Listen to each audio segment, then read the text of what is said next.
MotoGP adalah salah satu balapan motorsport yang paling canggih dan lebih dari 20 motor yang saling kejar-kejaran di lintasan dengan kecepatan lebih dari 300 km per jam lebih. Dan tidak heran lagi lah ya, dengan kecepatan yang sangat tinggi tersebut banyak yang bertanya-tanya maupun penasaran seberapa bahayanya balapan MotoGP ini sebenarnya. Jika kita melihat data selama satu dekade terakhir ini, jumlah cedera ataupun kematian akibat kecelakaan di MotoGP telah menurun secara signifikan. Penurunan jumlah korban jiwa ini disebabkan oleh peningkatan langkah-langkah keselamatan yang diterapkan di MotoGP. Jadi wajarlah jika MotoGP tingkat keselamatannya itu hal yang paling utama untuk ajang MotoGP ini, yang sebagian besar itu diterapkan oleh FIM selaku badan pengatur MotoGP yang bersifat wajib. Jadi intinya saat ini MotoGP jauh lebih aman daripada zaman dahulunya. Bahkan kalau kita perjelas lagi, selama satu dekade terakhir ini, dari tahun 2012 hingga 2021 ada 23.394 kecelakaan terjadi di MotoGP.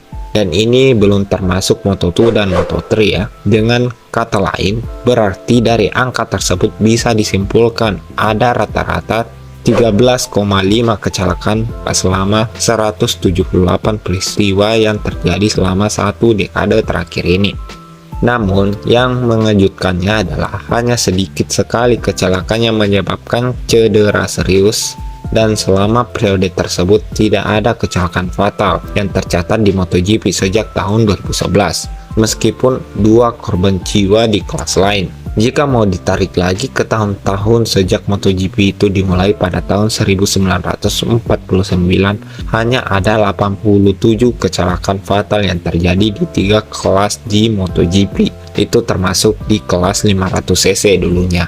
Hanya ada 30 kecelakaan fatal pada periode yang sama.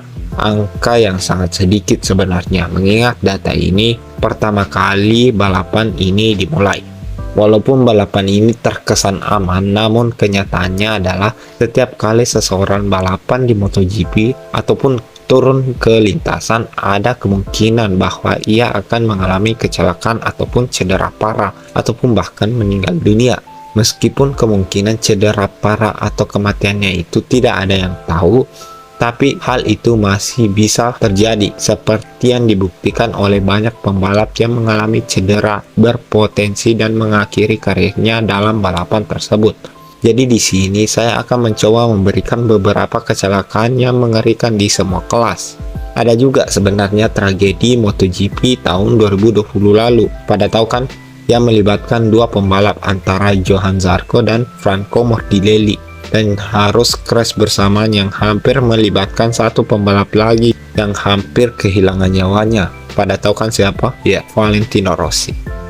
Oke, next kita ke ajang balap yang terjadi bulan Mei 2021 di Grand Prix Italia di sirkuit Mugello, ketika pembalap Moto3 yaitu Jason kehilangan nyawanya dalam kecelakaan saat kualifikasi di tikungan 9 dan 10. Dia tertabrak oleh motornya sendiri dan kemudian tertabrak lagi dengan motor Ayumu Sasaki. Dia akhirnya meninggal dunia karena luka-luka yang sangat parah saat berada di rumah sakit. Dan untuk kematian selanjutnya ada di balapan papan atas yaitu MotoGP. Tragedinya ada pembalap bersejarah yaitu Marco Simoncelli yang meninggal dunia di sirkuit Sepang Malaysia pada tahun 2011.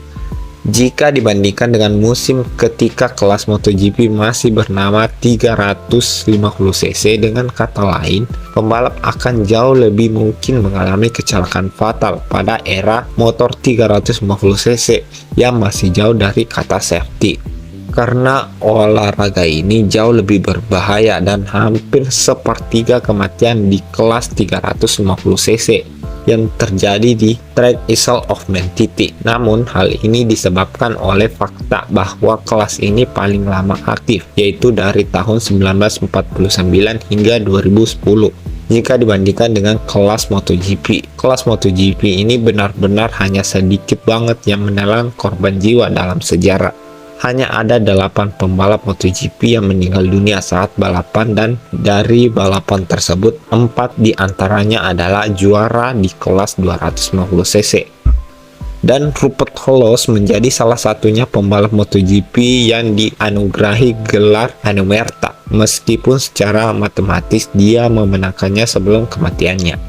Kemudian dalam sejarahnya juga kematian paling banyak terjadi di sirkuit Isle of Man TT yang menyebabkan 36 kematian di semua kelas. Kemudian yang kedua ada di sirkuit Spa-Francorchamps yang menyebabkan 10 kematian. Berikutnya ada di sirkuit Assen yang menyebabkan 6 kematian di semua kelas. Pertanyaannya, kenapa pembalap MotoGP bisa baik-baik saja setelah mengalami crash yang parah? Ya, karena pembalap MotoGP adalah atlet yang profesional dalam berlatih untuk memastikan mereka berada dalam kondisi fisik yang fit. Jadi mereka harus benar-benar dalam kondisi prima untuk balapan di MotoGP. Karena angka crash yang banyak dan kecepatan tinggi adalah sebuah hal kenyataan di MotoGP. Tugas para pembalap sebenarnya tidak hanya menahan tekanan yang diberikan oleh akselerasi motor mereka yang cepat, tetapi tubuh mereka juga harus menahan dampak dari kecelakaan tersebut. Selain itu, para pembalap juga berlatih untuk menangani kecelakaan dan mengurangi resiko cedera serius. Dan juga kesehatan mental seorang pembalap MotoGP ini merupakan hal yang sangat penting. Jadi, setiap pembalap harus menjaga nyawanya sendiri dan nyawa pembalap lainnya di lintasan.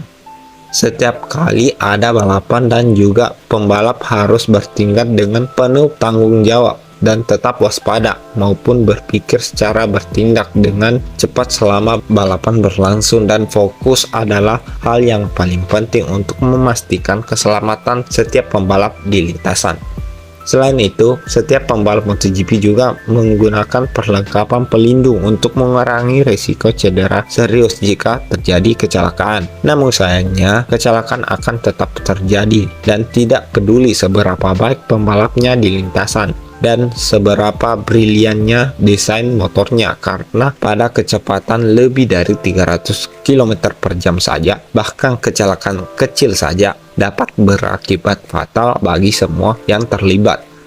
Maka dari itu, pembalap juga menekankan beberapa perlengkapan pelindung lainnya seperti airbag, dan sejak tahun 2018 penggunaan airbag telah menjadi hal yang wajib di MotoGP. Airbag ini digunakan di belakang punggung pembalap. Pakaian pembalap ini dapat menutupi bahu, punggung, dan tulang rusuk jika terjadi crash. Cara kerja airbag ini tentu dengan sensor yang canggih, di mana sensor ini berfungsi untuk mendeteksi ketika pembalap jatuh dan mengambang dalam hitungan milidetik saja, sehingga dapat menyerap dampak crash dan mengurangi benturan pada tubuh pembalap. Selain airbag, pembalap MotoGP juga dilengkapi oleh pelindung disebut punuk pelindung punggung yang bertujuan untuk mengurangi dampak tabrakan pada punggung pembalap dan melindungi tulang belakang, sehingga mengurangi risiko cedera tulang belakang saat terjadi tabrakan.